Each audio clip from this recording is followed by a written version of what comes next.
Hello everyone, welcome to विश्वास classes. इस video में हम लोग डिजिटल बैंकिंग से रिलेटेड बातें करेंगे जो कि एनपीआई से रिलेटेड नहीं है। पार्ट वन है इसमें डिजिटल बैंकिंग का। नॉन एनपीसीआई प्रोडक्ट्स की हम लोग इसमें बात करेंगे। एनपीसीआई वाले प्रोडक्ट्स के लिए एक सेपरेट पार्ट टू आएगा जिसमें एनपीसीआई के स्ट्रक्चर और इनके बनाए हुए प्रोडक्ट्स के बारे में हम लोग डिस्कस करेंगे। इसमें हम नॉन एनपीसीआई पे बात करना शुरू करते हैं। Non NPCI digital payment and banking system, अगर मैं इसकी सबसे पहले बात करता हूँ, आरटीजीएस फैसिलिटीज़ आती है, एनईएफटी आता है, ट्रेड्स आता है, एनडीएस ओएम प्लेटफॉर्म आता है, ई कुबेर, इन्फिनेट और सेंट्रलाइज पेमेंट सिस्टम्स आते हैं, सेंट्रल बैंक डिजिटल करेंसी आती है, bye now pay letter BNPL आप लोग काफ़ी ज़्यादा यूज़ भी करते होंगे अलग अलग ऑनलाइन शॉपिंग में। को लैंडिंग आते हैं जिसमें बैंक एनबीएफसी मॉडल्स होते हैं, ई मैंडेट्स होता है, एनएसीएच ईएसआई वाला, नियो बैंकिंग ऐप्स है, टोकनाइजेशन होता है डेबिट और क्रेडिट कार्ड्स का, अब तो ये बहुत ज़्यादा कॉमन हो गया है, सी के वाई सी आर आता है, सेंट्रल के वाई सी रजिस्ट्री। तो ये सब चीज़ें इसके अंदर हमें देखनी है। नॉन एनपीसीआई प्रोडक्ट्स हैं सारे, कोई भी इसमें से एनपीसीआई का प्रोडक्ट नहीं है। एनपीसीआई का प्रोडक्ट यहाँ नहीं पढ़ रहे हैं। एनपीसीआई को हम लोग पार्ट टू के अंदर करेंगे सेपरेटली। अभी इनको हम लोग शुरू करते हैं। सबसे पहले बात करते हैं आरटीजीएस की। आरटीजीएस है हमारा रियल टाइम ग्रॉस सेटलमेंट। ये जो ए लिखा हुआ है इस ए को हटा दीजिए, इस ए की हमें नीड नहीं है। आरटीजीएस होता है real time gross settlement. RTGS own किसने करा हुआ है? ओन किया हुआ है आरबीआई ने। आरटीजीएस का जो सिस्टम है आरबीआई का ओन होता है। High value fund transfer system है जहाँ पे ट्रांजैक्शन रियल टाइम में होते हैं। एक एक करके ट्रांजैक्शन रियल टाइम में सेटलमेंट होता रहता है, जैसे ही ट्रांजैक्शन हुआ सेटल हो गया। आरबीआई ने मिनिमम ट्रांसफर लिमिट डाली हुई है 2 लाख की। ठीक है, मतलब अगर आपका 1.5 लाख का आपको आरटीजीएस करना है तो वो नहीं होगा, 1.75 का आपको करना है तो वो नहीं होगा। मिनिमम ट्रांसफर लिमिट आरटीजीएस में 2 लाख है। आरटीजीएस नाम से ही है रियल टाइम ग्रॉस सेटलमेंट, जो सेटलमेंट है वो रियल टाइम में होगा। कोई मैक्सिमम सीलिंग नहीं है ट्रांजैक्शन की, which allows bank and corporates to undertake very large value payments without restriction. तो 10 लाख, 15 लाख, 50 लाख जो भी पेमेंट है आपका, कोई अपर लिमिट नहीं है, आरटीजीएस में हो जाएगी। जब कंपनीज के बीच में पेमेंट ट्रांजैक्शंस होती हैं वो आरटीजीएस के थ्रू ही ज़्यादातर होती हैं। दिसंबर 2020 से क्या हो रहा है, आरटीजीएस 24/7 बेसिस पे काम कर रहा है। साल के 365 दिन, 24 घंटे, हफ्ते के 7 दिन, मतलब आरटीजीएस नॉन स्टॉप पूरे टाइम अवेलेबल है। पहले तो इनका होता था कि नाइट में अवेलेबल नहीं होता था, बट अब दिसंबर 2020 के बाद से ऐसा नहीं है। एंड इंडिया कुछ उन कंट्रीज में से है जहां पर round the clock high value settlements होते हैं। नेक्स्ट आता है हमारा national electronic fund transfer, NEFT. NEFT हम लोग सबसे ज़्यादा यूज़ करते थे यूपीआई से पहले। एनईएफटी भी आरबीआई ओन करता है। Okay, retail electronic fund transfer mechanism है। पेमेंट को हाफ ईयरली बैचेस में करता है थ्रू आउट द डे। होता ये भी थ्रू आउट द डे है। पहले क्या था, आरटीजीएस हमने जब पढ़ा था, आरटीजीएस इंडिविजुअल पेमेंट्स की बात करता है, बट एनईएफटी बैचेस में कर रहा है, मल्टीपल पेमेंट्स इकट्ठे करके हर आधे घंटे में सेटल कर रहा है। आरटीजीएस आधे घंटे का बैच नहीं बनाता था, वो इंडिविजुअली हर ट्रांजैक्शन को रियल टाइम में सेटल करता था। कोई मिनिमम लिमिट नहीं है इसके लिए, कस्टमर इवन स्मॉलेस्ट अमाउंट्स भी इसमें भेज सकते हैं। ऐसे ही अगर हम बात करें तो एनईएफटी के अंदर कोई मैक्सिमम लिमिट भी नहीं है। आरटीजीएस के अंदर 2 लाख की लिमिट थी मिनिमम, एनईएफटी में मिनिमम लिमिट कोई नहीं है। आरटीजीएस और एनईएफटी दोनों ही कोई मैक्सिमम लिमिट नहीं रखते हैं। ये सिस्टम भी 24/7 ऑपरेट करता है, including bank holidays, providing universal access for retail payment. तो ये भी ऑल द टाइम, साल के 365 दिन, 24 घंटे, हफ्ते के 7 दिन ये प्लेटफॉर्म चलता है। तो ये था हमारा एनईएफटी और आरटीजीएस। अगला आता है हमारा trades, trade receivable discounting system. Trade receivable discounting system एक सिस्टम है जो कि आरबीआई ओन करता है। आरबीआई रेगुलेटेड डिजिटल प्लेटफॉर्म है एमएसएमई इनवॉइसेस को फाइनेंस करने के लिए। अब क्या होता है, मान लीजिए किसी एमएसएमई को अपनी वर्किंग कैपिटल के लिए लोन चाहिए। ठीक है, उस एमएसएमई ने किसी बड़ी कंपनी को माल सप्लाई किया है। कोई एक एमएसएमई, आप कोई सी भी एक रैंडमली मान लेते हैं, एबीसी कंपनी है। ठीक है, वो रिलायंस को या फिर अडानी ग्रुप की किसी कंपनी को या ऐसी ही किसी टाटा बिरला की कंपनी को उन्होंने कुछ कोई भी मतलब सामान है, कुछ भी उनकी मशीनरी के पार्ट्स है, कुछ भी उन्होंने सप्लाई करा है। अब जो पेमेंट है उन कंपनी से आने में, वो टाइम टेकिंग पेमेंट होता है, टाइम लगेगा। ऐसा तो है नहीं कि बड़ी कॉर्पोरेट्स में जो फंड्स होते हैं वो एकदम से रिलीज हो गए। यूजुअली इट टेक्स टाइम, महीना भर, 15 दिन, 20 दिन, 50 दिन लग सकते हैं। आमतौर पे 3 महीने तक तो इसमें टाइम लगता ही लगता है। बट जो कंपनी है, कंपनी ने सामान दे दिया ना, उस कंपनी को भी आगे कहीं पैसा देना होगा, क्योंकि ये चेन जितनी छोटी होती चली जाती है, जितनी बड़ी कंपनी से हम जितने छोटे कंपनी की तरफ, उतने लेबर क्लास की तरफ जाते जाएंगे, वहाँ पे फंड्स की रिक्वायरमेंट इमीडिएट होती है। तो वहाँ पर क्या होगा, अब उसे जब तक पैसा नहीं आ रहा तब तक कहीं से तो वो फंड रेस करेगा। तो वो अपने इन इनवॉइसेस को ट्रेड्स पे डालेगा, और यहाँ पे कोई बैंक या एनबीएफसी बिल डिस्काउंट करके उसे लोन दे देगा। तो ये एक तरह से एमएसएमई को उनके इनवॉइसेस के अगेंस्ट लोन मिल जाता है। अब जो ज़्यादातर ट्रेड प्लेटफॉर्म्स हैं, वहाँ पे कोई ऐसा थ्रेशोल्ड, मतलब कोई आरबीआई का मैंडेटरी रूल नहीं है, बट एक थ्रेशोल्ड लिमिट बनी है बिल डिस्काउंटिंग की 1 लाख, कि कम से कम 1 लाख रुपए की कोई इनवॉइस होगी तभी उसके ऊपर पैसा मिलेगा। कोई रेगुलेटरी लिमिट नहीं है कि इसकी मैक्सिमम वैल्यू कितनी होनी चाहिए। फाइनेंसिंग जो भी इसकी होती है वो बायर की जो अप्रूव क्रेडिट लिमिट है, या फाइनेंसर उसका रिस्क असेसमेंट कर रहा है, उसके ऊपर डिपेंड करेगा। जो सिस्टम है वो स्पेसिफिकली एमएसएमईज की वर्किंग कैपिटल में जो डिले आ रहे हैं, वर्किंग कैपिटल लोन के लिए, या फिर जो उसका पैसा आना है उस पैसे से, भाई जब एक कंपनी को उसने सामान दिया वहां से पैसा आएगा, तभी तो किसी दूसरी कंपनी के लिए सामान मंगवाएगा या उस पैसे को कहीं और इन्वेस्ट करेगा। अब इसमें जो डिले आ रहा है, इस डिले को रोकने के लिए आरबीआई थ्रेड्स वाला प्लेटफॉर्म लेकर आया है, और ये एक्चुअली में एमएसएमईज को काफी ज्यादा हेल्प करता है। नेक्स्ट आता है एनडीएस ओम। ये होता है negotiated dealing system order matching. NDS, negotiated dealing system, OM, order matching. ये एक प्लेटफॉर्म है जो कि आरबीआई ने ओन किया है, आरबीआई ने बनवाया है। ये किस लिए होता है? For trading government securities. Banks को अगर गवर्नमेंट सिक्योरिटीज में, या एनबीएफसीज को अगर गवर्नमेंट सिक्योरिटीज में इन्वेस्ट करना है, गवर्नमेंट सिक्योरिटीज में ट्रेड करना है, खरीदनी है, बेचनी है, तो उसके लिए एनडीएस ओएम प्लेटफॉर्म के थ्रू ही उन्हें करना होगा। आरबीआई ने कोई स्पेसिफिक मिनिमम या मैक्सिमम लिमिट पार्टिसिपेंट्स की नहीं बताई है कि कितना मिनिमम ट्रेड करेंगे या कितना मैक्सिमम ट्रेड करेंगे। हाउएवर जो सिस्टम है वो स्टैंडर्ड 5 यूनिट या 10 यूनिट ऑफ गवर्नमेंट सिक्योरिटीज, या इसी की यूनिट में या इसी के मल्टीपल में, जो भी स्टैंडर्ड मार्केट लॉट साइजेस हैं, उसके अंदर काम करता है। ये सिस्टम लिमिटेशन है, या फिर सिस्टम इस तरह से ट्रेन हो गया है विद द टाइम काम करते करते, क्योंकि सिस्टम में ये सॉफ्टवेयर की बात नहीं कर रहे हैं। यहाँ पे बात सॉफ्टवेयर की नहीं हो रही है, सिस्टम के जो पार्टिसिपेंट्स हैं। फॉर एग्जांपल आप एक बैंक हो, मैं एक बैंक हूँ, और कोई थर्ड पर्सन भी एक बैंक है, हम 3 बैंक हो गए, ए, बी और सी। ए 10 यूनिट ही बेच रहा है बार बार, या 5 यूनिट बेच रहा है, बी भी 5 यूनिट या 10 यूनिट की ही फॉर्म में खरीद रहा है। अब सी आके अगर अचानक से 6 यूनिट बेचेगा, या फिर 4 यूनिट बेचेगा, या 1 यूनिट बेचेगा, उसकी सेल और परचेज नहीं हो पाएगी उस तरह से, क्योंकि हम लोग 5 या 10 यूनिट में या इनके मल्टीपल में ही काम कर रहे हैं। तो सिस्टम जो है स्टैंडर्ड मार्केट लॉट साइज में काम कर रहा है। एज सच कोई इसके अंदर आरबीआई ने मिनिमम या मैक्सिमम की वैल्यूज नहीं रखी हुई हैं। This ensures orderly trade execution and liquidity in the government securities market. तो गवर्नमेंट सिक्योरिटीज मार्केट की लिक्विडिटी और एक सही तरीके से उनका ट्रेड हो जाना, ये काम कहां पर होता है? एनडीएस ओएम प्लेटफॉर्म पर। नेक्स्ट हम लोग देखते हैं ई कुबेर, इन्फिनेट और सेंट्रलाइज पेमेंट सिस्टम्स। यहाँ पे 3 अलग अलग चीजों की हम लोग बात कर रहे हैं। तीनों ही सिस्टम आरबीआई ओन करता है। ई कुबेर, इन्फिनेट या सीपीएस, ये इंफ्रास्ट्रक्चर और सेटलमेंट सिस्टम है जो कि बैंक, गवर्नमेंट्स और फाइनेंशियल इंस्टीट्यूशंस यूज करते हैं। ये पब्लिक के लिए नहीं है, तीनों बैंक्स इटसेल्फ यूज करते हैं। फॉर एग्जांपल हमने पीएसएल के वीडियोस में पढ़ा था, पीएसएलसीज खरीदते हैं bank, priority sector lending certificates. तो जो पीएसएलसीज खरीदते हैं वो ई कुबेर प्लेटफॉर्म के थ्रू खरीदते हैं। इन सिस्टम्स के पास कोई इंडिविजुअल ट्रांजैक्शन वैल्यू लिमिट्स नहीं होती।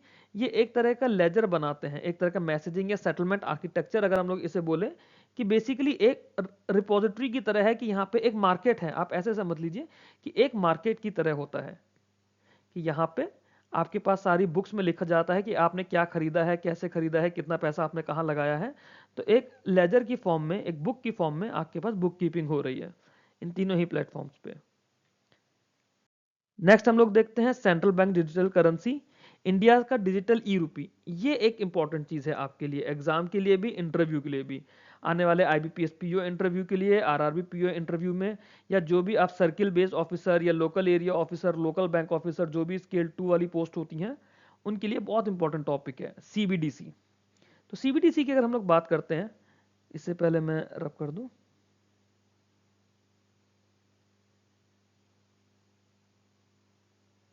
CBDC की अगर मैं बात करता हूं, तो CBDC इंडिया का सोवरेन डिजिटल करेंसी है, RBI ने करा था, और ये फिजिकल कैश की तरह होता है, क्रिप्टो नहीं है। You need to understand CBDC is not the crypto currency, it is a digital रूपी।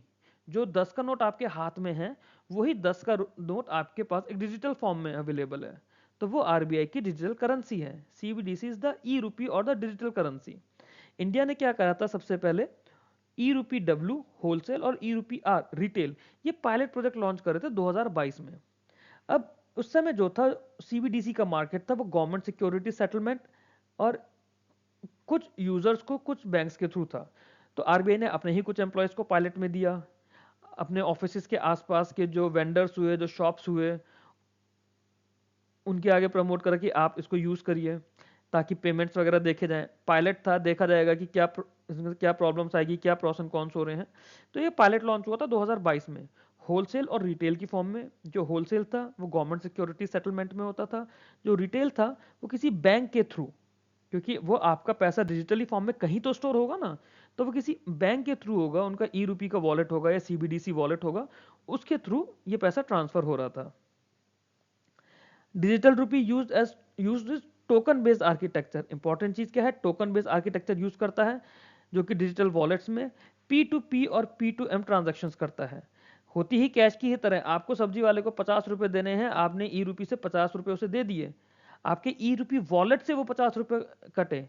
यूपीआई के केस में क्या था, आपका बैंक अकाउंट यूज हो रहा था, यहाँ पे आपका ई रूपी वॉलेट अलग से यूज हो रहा है। तो ये आपका P2P या फिर P2M, आप पर्सन टू पर्सन भी ट्रांसफर कर सकते हो, जैसे अपने पर्स में से निकाल के 20 रुपए दे दिए, 50 रुपए दे दिए सब्जी वाले को या किसी अपने फ्रेंड को, सेम वे आप उसको ई रूपी की फॉर्म में दे सकते हो, जो कि उसके वॉलेट में ही जाएगा। अगेन ये उसके अकाउंट में डायरेक्ट नहीं जाएगा, ये पैसा वॉलेट में रहेगा। It does not earn interest, preserving parity with banknotes and addressing concerns of deposit flight। Again E rupee पे कोई इंटरेस्ट नहीं है, जैसे पैसे आपके पर्स में रखे हुए हैं, सेम वे पैसे आपके ई रूपी वॉलेट के अंदर रखे हुए हैं, इसलिए कोई डिपॉजिट फ्लाइट का भी इसमें रिस्क नहीं है कि लोगों ने पैसा इसके अंदर होल्ड करके रख लिया है। क्यों?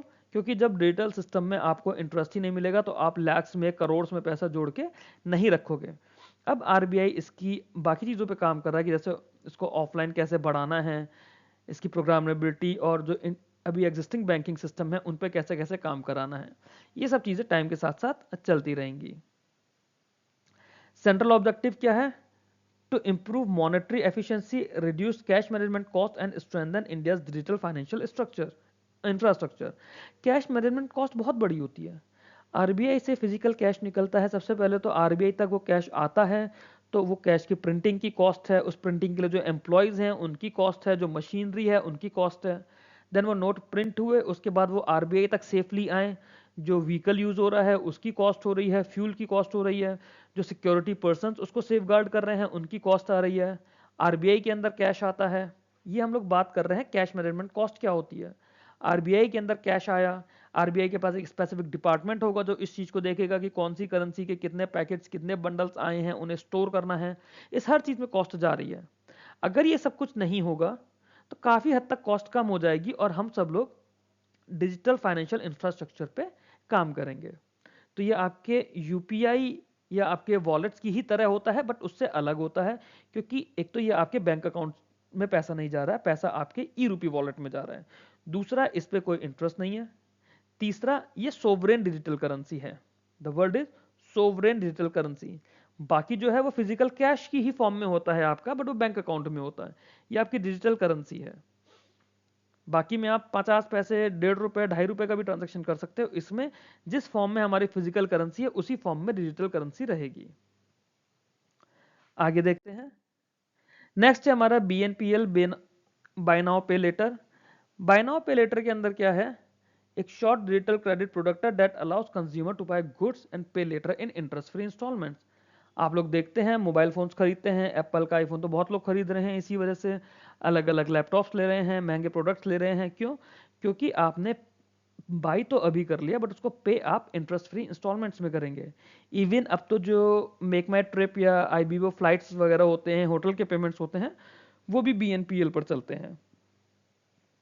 तो जो फिनटेक कंपनीज होती हैं वो मर्चेंट्स के साथ, ई कॉमर्स प्लेटफॉर्म्स के साथ, पेमेंट गेटवेज के साथ इस तरह के ऑफर्स करती हैं और इंस्टेंट चेकआउट आपको देती हैं। ऐसा नहीं है कि आपने ले लिया उसके बाद कुछ है, जो भी आपका कैशबैक है या फिर ये आपका इंटरेस्ट फ्री इंस्टॉलमेंट से जो भी कुछ है आपको इंस्टेंटली मिलता है। बीएनपीएल की जो अंडरराइटिंग होती है मिनिमल डेटा पर होती है, जैसे मोबाइल वेरिफिकेशन पे कर दिया, पेमेंट हिस्ट्री आपकी कैसी है, स्पेंडिंग पैटर्न कैसा है, और जो न्यू टू क्रेडिट कस्टमर्स होते हैं, जो नए नए कस्टमर्स होते हैं, उनके बीच में काफ़ी ज़्यादा पॉपुलर होता है। एक को लैंडिंग मॉडल होते हैं हमारे बैंक और एनबीएफसी मॉडल। इसके अंदर क्या होता है कि आरबीआई का एक को लैंडिंग फ्रेमवर्क है। इन्होंने बोला कि एक बैंक और एक एनबीएफसी आपस में मिलकर कस्टमर्स को लैंड कर सकते हैं। और अब तो इसके अंदर ऐसा हो गया कि जरूरत ही नहीं कि वो एनबीएफसी ही हो, बट उसे आरबीआई का अप्रूवल चाहिए होगा। अब इसके अंदर क्या है, शेयरिंग ऑफ रिस्क होगा and return make the credit more accessible specially for MSME borrowers. Risk sharing, returns MSME borrowers के लिए चीज़ों को ईजी कर देते हैं। डिजिटल प्लेटफॉर्म क्या करते हैं, इंटीग्रेट करते हैं क्रेडिट असेसमेंट्स, लोन मॉनिटरिंग और documentation in the real time between both partners. For example, Airtel axis bank credit card है, ऐसे ही अमेजोन पे आईसीआईसीआई कार्ड है, वो आपकी एनबीएफसीज बनी हुई हैं। एनबीएफसीज है ना वो, एक तरह से डायरेक्टली एनबीएफसी ना भी हो, एयरटेल का तो पेमेंट बैंक है, वो डायरेक्टली अपना कार्ड नहीं दे सकते। एयरटेल फाइनेंस भी एक कंपनी है, वो डायरेक्टली अपना क्रेडिट कार्ड नहीं दे सकते, उन्होंने एक्सिस बैंक के साथ टाई अप करके कार्ड दे दिया। सेम वे अमेजोन पे वॉलेट है, यूपीआई सर्विसेज देता है, उन्होंने क्या करा, उन्होंने आईसीआईसी के साथ अपना क्रेडिट कार्ड लॉन्च कर दिया। अब इसमें जो भी रिस्क हैं वो आईसीआईसीआई और अमेजोन के आपस में हैं। कस्टमर को क्या मिल रहा है, कस्टमर को ये मिल रहा है कि वो अमेजोन की सर्विसेज में डिस्काउंट पा रहा है। उनको क्या मिल रहा है कि जो कस्टमर्स डिफॉल्ट कर रहे हैं उससे वो काफ़ी हैफ्टी इंटरेस्ट चार्ज कर रहे हैं। ये कोलैंडिंग का फायदा या नुकसान होता है, डिपेंड करता है कि आप कैसे यूज़ कर रहे हो। आप अच्छे से एक एक्टिव यूज़र की तरह यूज़ करोगे, अच्छी फाइनेंशियल नॉलेज रख के एंश्योर करोगे कि आपको पेमेंट टाइमली करना है, तो आपको नुकसान नहीं है। और आप लेजी रहोगे, आप खुद इतने सीरियस नहीं रहोगे, अपना ड्यू डिलिजेंस नहीं रखोगे कि कब आपको क्रेडिट कार्ड का पे करना है, आपको हैवी इंटरेस्ट देना पड़ेगा, आपका सिविल बिगड़ेगा, आप लॉस में रहेंगे। नेक्स्ट है ई मैंडेट्स। ई मैंडेट्स हमारा नेशनल क्लियरिंग हाउस का है या फिर स्टैंडिंग इंस्ट्रक्शंस के लिए है। ई मैंडेट्स क्या, हमारे ऑटो डेबिट ट्रांजैक्शंस होती हैं। आपने नेटफ्लिक्स का सब्सक्रिप्शन लिया, ऑटोमेटिकली डेबिट हो रहा है हर महीने या फिर हर 4 साल, हर साल। आपने हॉटस्टार का सब्सक्रिप्शन लिया, चैट जीपीटी का लिया, एक टाइम के बाद वो पैसा ऑटोमेटिकली आपके अकाउंट से कट जाएगा। ये हमारे ई मैंडेट्स हैं। एनपीसीआई का ईनाक और बैंक लैड एसआई सिस्टम्स, ये हमारे automatic EMI deduction with customer consent through OTP authentication ensure करते हैं। E mandate reduces collection cost for lenders and ensure discipline repayment cycle. Customers को भी ईजी ये होता है कि वो पैसा देना भूलते नहीं है, उन्हें पता होता है कि हाँ पैसा इस डेट पे अपने आप डिडक्ट हो जाएगा। नेक्स्ट आता है नियो बैंकिंग एप्स। ये छोटी छोटी सी चीज़ें हैं सब, बट ये सारी ट्रेंडिंग चीज़ें हैं, मार्केट में चल रही हैं, न्यूज़ में हमेशा रहती हैं, इसलिए इंपॉर्टेंट भी हैं। इंटरव्यू के लिए खासतौर से इंपॉर्टेंट है। डिस्क्रिप्टिव में 3-4 चीज़ें एक साथ आपसे पूछ लिया जाएगा कि ये 3 चीज़ें बताओ या 4 चीज़ें बताओ, तो ये एग्जाम्स के लिए इंपॉर्टेंट तो है बॉस। न्यू बैंकिंग की बात करें तो न्यू बैंक्स क्या होते हैं, ये बाकी बैंक के साथ पार्टनर होते हैं to offer digital banking and lending services through mobile first platforms. तो बेसिकली मोबाइल ऐप्स के थ्रू ये लोग अपनी सर्विसेज दे रहे हैं किसी बैंक के साथ मिलकर। They focus on UI UX, instant onboarding, cash flow monitoring and MSME credit lines. तो बेसिकली इन सब चीज़ों की जो डेप्थ है ना, डेप्थ हमारी एमएसएमई की ही तरफ जा रही है, जहाँ पे इंस्टेंट क्रेडिट चाहिए होता है। Neo banks rely on alternative data, behavioural analytics and automated credit scoring to lend to underserved customer. तो क्रेडिट स्कोरिंग ये लोग जरूर देखते हैं, क्योंकि आप जब भी क्रेडिट दे रहे हो, अब ऐसा नहीं है कि आपका क्रेडिट स्कोर बुरा है तो आपको कोई भी लोन नहीं देगा। लोन देने के लिए एनबीएफसीज भी हैं, और भी कंपनीज हैं, न्यू बैंकिंग एप्स भी हैं, बट इनका रेट ऑफ इंटरेस्ट उतना ही ज़्यादा होता चला जाएगा। आता है कि आपको 5 लाख रुपए का लोन दे दिया है, 1 साल के लिए लोन है, और 1 साल बाद आपको 6 लाख रुपए वापस करने हैं। लाइक विद इन ईयर जो आपकी ईएमआई बनेगी, आप उसमें 6 लाख रुपए दोगे, भाई कैसे दोगे? 20% इंटरेस्ट दोगे आप एक साल में, अगर 5 लाख पे 6 लाख दे रहे हो तो। Understand this thing. आगे चलते हैं। Tokenisation of debit and credit cards, ये हम सब लोग भी यूज करते होंगे। जो भी लोग ऑनलाइन पेमेंट करते हैं, ऑनलाइन शॉपिंग करते हैं, अपना क्रेडिट कार्ड को हम लोग वहां पे एक तरह से स्टोर कर देते हैं। अब वो एक्चुअली में आपकी real credit card detail store नहीं कर रहा है, उसका टोकन बन जाता है। टोकन जो होता है वो एक्चुअल कार्ड नंबर को रिप्लेस करके एक सरोगेट टोकन हो जाता है ड्यूरिंग ऑनलाइन और कॉन्टैक्टलेस ट्रांजैक्शंस में। तो ऐसा नहीं है कि आपने अमेजोन पे या फिर फ्लिपकार्ट पे अपने कार्ड को रिमेंबर कर दिया तो उसके बाद आपका एक्चुअल कार्ड नंबर है। बैकएंड पर वो एक टोकन होगा उस कार्ड से एसोसिएटेड, जो एक यूनिक टोकन होगा उसके लिए, और उसी के थ्रू सारी ट्रांजैक्शंस होंगी। Since merchants never store the real card number, the risk of data theft is significantly reduced. अब इसमें क्योंकि रियल कार्ड नंबर तो आपका स्टोर नहीं हो रहा, उनके पास तो टोकन स्टोर हो रहा है, तो वहां पे आपका डेटा ब्रीच या डेटा थेफ्ट, इसके रिस्क आपके कम हो जाते हैं। टोकनाइजेशन कैसे काम करता है? ई कॉमर्स प्लेटफॉर्म पे काम कर रहा है, क्यूआर पेमेंट्स पे काम कर रहा है, एनएफसी टैप एंड पे सिस्टम्स पे काम कर रहा है, और अब इंडिया के अंदर भी बहुत ज़्यादा इसको हम लोग अडॉप्ट कर रहे हैं। नेक्स्ट और लास्ट सबसे इंपॉर्टेंट आता है CKYCR। ये आप लोग याद रखिए, आप लोगों के लिए बहुत ज़रूरी है। आप लोगों के पास इसके मेल्स या मैसेजेस भी आते होंगे। आप लोग जब बैंक में काम करेंगे तब भी आपको समझ आएगा कि CKYCR के लिए मैंने इतनी इंपॉर्टेंस क्यों दी गई है। CKYCR क्या है? एक सेंट्रलाइज्ड रिपोजिटरी है KYC रिकॉर्ड्स की, मेंटेन करती है सरसाई। सरसाई एक सेपरेट एंटिटी है जिसको हमने ये रिस्पॉन्सिबिलिटी दी है कि आप सभी कस्टमर्स की जो फाइनेंशियल सिस्टम के अंदर हैं उनकी KYC की एक सेंट्रलाइज्ड रिपोजिटरी मेंटेन करके रखें, जिसे कहते हैं सेंट्रल KYC रजिस्ट्री या फिर CKYCR। इसका पर्पस क्या है? To ensure the customer do not have to complete KYC multiple times across different financial institutions। अब इसके पीछे की थीम तो यही थी, बट फिर भी जब भी कहीं पे आप जाते हैं तो आपका KYC वहां पर अपडेट होता रहता है।